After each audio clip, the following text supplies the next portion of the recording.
අද අපි ඔයාලා වෙනුවෙන් කතා කරන්නේ කුරුඳු ගැන.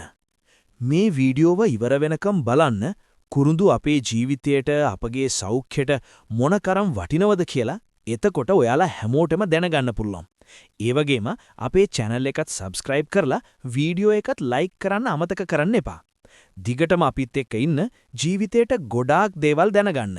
කුරුඳු අපි හැමෝටම දන්නා ස්වභාවිකවම අපේ ජීවිතයට එක්කුණු වටිනා කුළුබඩුවක්. නමුත් මේ කුඩා කුරුඳු කෑල්ල ඇතුලේ සැඟවී තියෙන ආරෝග්‍ය බලය ගැන ඔබ ඇත්තටම සිතලා තියෙනවද? එය රසයක් පමණක් නොවේ. එය සුවයකි. ශතවර්ෂ ගණනාවක් පුරා මිනිසුන් විශ්වාසයෙන් භාවිතා කළ ස්වභාවික උරුමයකි. අද හර්බ් ලයිෆ් එකෙන් කුරුඳු ගැන ඔබ බොහෝ දෙනා නොදන්න වැදගත් කරුණු පහක් අපි සරලව පැහැදිලිව ඔබට ගෙන එනවා. මෙම කරුණු ඔබ කුරුඳු භාවිතා කරන ආකාරයත් ඔබේ සෞඛ්‍ය ගැන සිතන ආකාරයත් මෘදු ලෙස වෙනස් කරයි කියලා අපිට විශ්වාසයි. අන්තිම කරුණ ඔබට නව අදහසක්, නව අවබෝධයක් ලැබීමට හේතු වේ. ඒ නිසා මෙම වීඩියෝ එක අවසානයේටම හොඳින් සවන් දෙන්න නරඹන්න. දැන් ස්වභාවික සුවය වෙත මෙම ආශ්වාදජනක ගමන අපි එකට ආරම්භ කරමු. අපි බොහෝ විට සිතන්නේ අපි කඩේ මිලදී ගන්නා සීලුම කුරුඳු එක හා සමාන බවයි. නමුත් ලොව පුරා කුරුඳු වර්ග කිහිපයක් තිබේ. එනම් සිනමමම් වේරම් ලෝකේ සිලෝන් කුරුඳු හෝ සැබෑ කුරුඳු ලෙසද හැඳින්වේ. අනිත් වර්ගය කැසියා කුරුඳු සිනමමම් කැසියාවේ. ඒවා අතර සිලෝන් කුරුඳු ශ්‍රී ලංකාවේ නිපදවන විශේෂම කුරුඳු වර්ගය වන අතර ලෝකයේ හොඳම කුරුඳු වන්නේ අපේ රටේ සිලෝන් කුරුඳුය. සිලෝන් කුරුඳු සිනමමම් වේරම්. රසය මෘදු, පැණි රස, මල් සහිත සිට්‍රස් රසයක් සහිත. පෙනුම තුනී, පියලි සහිත පොත්තස්තරහිකට රෝල් කර ඇත. භාවිතය අතුරුපස, තේ, කෝපි, පළතුරු, මෙක්සිකානු ආහාර, කුළුබදු. හොඳම දේ සියුම් රසයන් සහ අඩු කූමරින් පරිභෝජනය. ඒ නිසා තමයි අදටත් බොහෝ රටවල් මෙම ලංකා කුරුඳු සැබෑ කුරුඳු ලෙස පිළිගන්නේ. අනෙක් ප්‍රභේදය තමා කැසියා කුරුඳු. සිනමමම් කැසියා. රසය ශක්තිමත්, තද, සුළු තිත්තක් සහිත. පෙනුම ඝන, තනිස්තර පොත්ත බොහෝ විට අනුශ්‍රලණයකට පෙරලනු ලැබේ. ප්‍රභේද කොරින්චේ ඉන්දුනීසියාවේ, ඇමරිකා එක්සත් වනායේ බහුලව දක්නට තිබෙන, සයිගෝන් වියට්නාමයේ, චීන කැසියා චීනයේ. මෙම ප්‍රභේදවල වැඩි කූමරින් අඩංගු වේ. එය ශරීරයට එතරම් ගුණදායක නැති ප්‍රභේද වේ. මධ්‍යස්ථව පරිභෝජනයට තමා කැසියා ප්‍රභේදය සුදුසු වන්නේ. කුරුඳු කියන්නේ සුවඳක් විතරක් නෙමෙයි. කුරුඳු අපිට හුරු සුවඳක් සහිත කුළුබඩුවක්. නමුත් හෙළ වෙදකම සහ ආයුර්වේදය තුල කුරුඳු භාවිතා කරලා තියෙන්නේ ශරීර සුවතාවයට සහ සමබරතාවයට උදව් කරන ශක්තිමත් සුවකාරකයක් විදිහට. කුරුඳු යනු ලොව පුරා සූපශාස්ත්‍ර හා වෛද්‍ය සම්ප්‍රදායන් දෙකෙහිම ප්‍රියතම කුළුබඩු වර්ගයකි. නමුත් ආයුර්වේදයේ එය විශේෂයෙන් ගෞරවයට පාත්‍ර වන්නේ කුමක් නිසාද?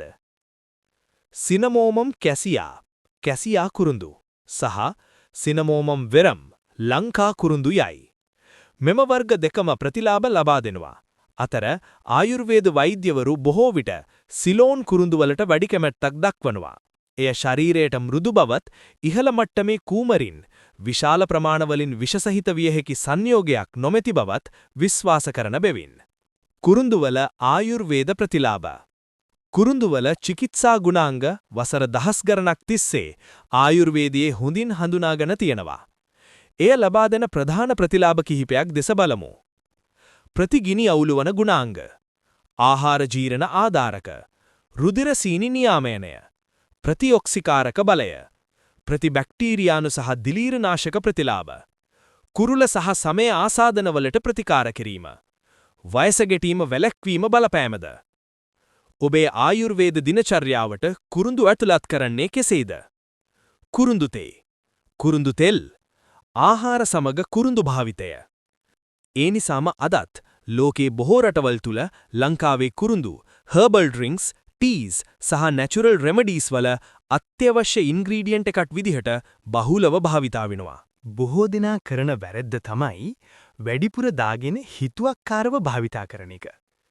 කුරුඳු කියන්නේ කුඩා ප්‍රමාණයෙන් භාවිතා කළාම හොඳම ප්‍රතිඵල දෙනවා. උණු වතුරකට කුරුඳු කැබැල්ලක් දාලා මෘදු පානයක් විදිහක සැහැල්ලු ලෙස බොන්න. ඒක සාමාන්‍යයෙන් භාවිතා කරන හොඳම ක්‍රමයයි. කුරුඳුවල ආයුර්වේද ප්‍රතිලාභ ඔබම අත්විඳීමට සූදානම්ද? එය ඔබේ දෛනික චර්යාවට ඇතුළත් කර ගැනීමට ක්‍රම කිහිපයක් මෙන්න. ඔබ කුරුඳු භාවිතා කරන ආකාරය.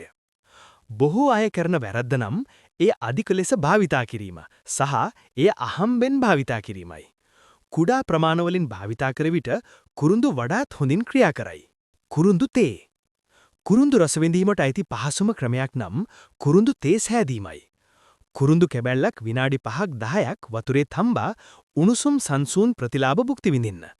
අමතර ප්‍රතිලාභ සඳහා මීපැණි බිඳුවක් හෝ කළුගම්බිරි ස්වල්පයක් එක් කරන්න. කුරුඳු තෙල්.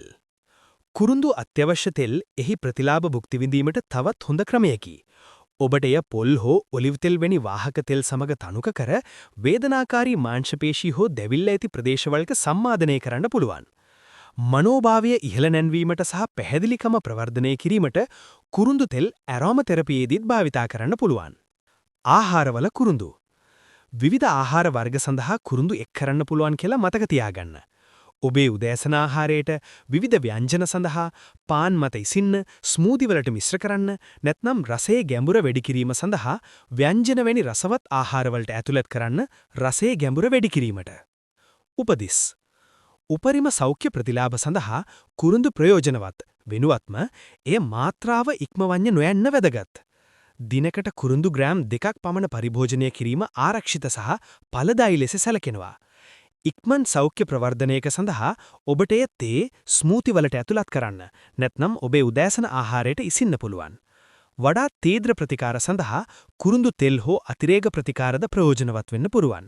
නමුත් නව ප්‍රතිකාර උත්සාහ කිරීමට පෙර සෑම විටම සෞඛ්‍ය සේවා වෘත්තීකයෙකුගෙන් උපදෙස් පෙතනා ගන්න. අමතර තොරතුරු. කුරුඳු ප්‍රවේශමෙන්. කුරුඳු වල සෞඛ්‍යමය වාසි රැසක් තිබුණත් මතක තියාගන්න ඕන පූර්වා ප්‍රතිකාර කිහිපයක් තියෙනවා. ගර්භණී මව්කිරි දින හෝ රුධිරයේ තුනීකරණ ඖෂධ ලබා ගන්නා පුද්ගලයන් කුරුඳු ප්‍රවේශමෙන් භාවිතා කළ යුතුයි. අධික කැසියා කුරුඳු එහි හෙළ කුමරින් අන්තර්ගතය නිසා හානිකාර බලපෑම් ඇති කරන්න පුළුවන්.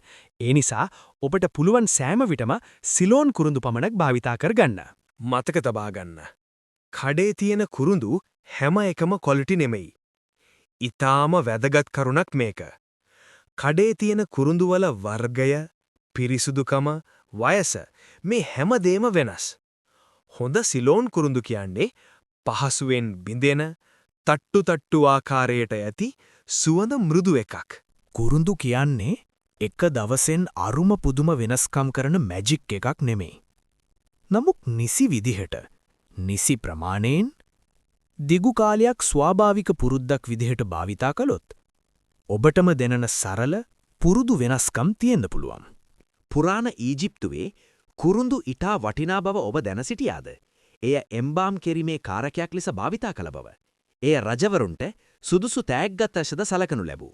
අතර ක්‍රිස්තු පූර්ව 2000 තරම් ඈත කාලේ මධ්‍යධරණී මුහුද හරහා වෙළඳාම් කරන ලදී. රාජකීය ඉතිහාසයක් ඇති කුළුබඩුවක් ගැන අද අපි කතා කරා.